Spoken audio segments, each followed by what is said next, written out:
Boycott Pawan Singh और खेसारी लाल। इस सबको बूढ़ा हो गया है सब, इसको घर से बाहर निकालो, ये पागल हो गया है सब, इसको हटाओ। ये सब 2 करोड़ की फिल्मों को 30 लाख में छोड़ दिया।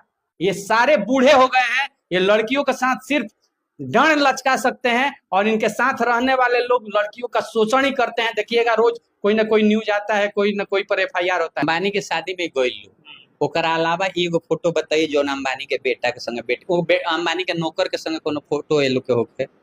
वो बियाहवा में एगो प्लेट में हाथ में ले ले, खातों में एगो होखे। ये लोग तो हगतों के फोटो डालेला। सब सुपरस्टार भी। नमस्कार।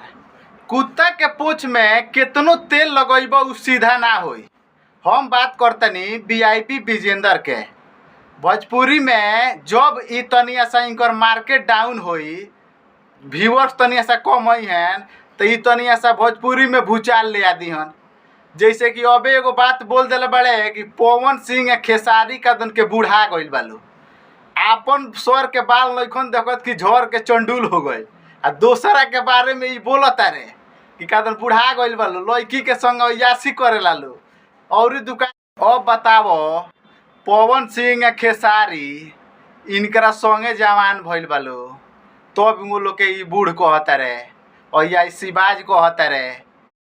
अबे कुछ दिन पहले ऐसने कुछ उल्टा पुल्टा बात बोल दिल रहन, जौना कारण से पूरा विवाद भइल रहा।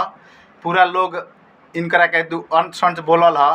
फिर कोनो बहाना लेके जब देखलन कि अब हमार चर्चित नाम बुताए वाला बा, फिर ओइमे ले के उल्टा पुल्टा बोल के फिर अब विवादित बढ़ा देले बड़े कि आई लो हमरा बारे में कुछ बोली लो, हमार व्यूअर्स उठ जइहन।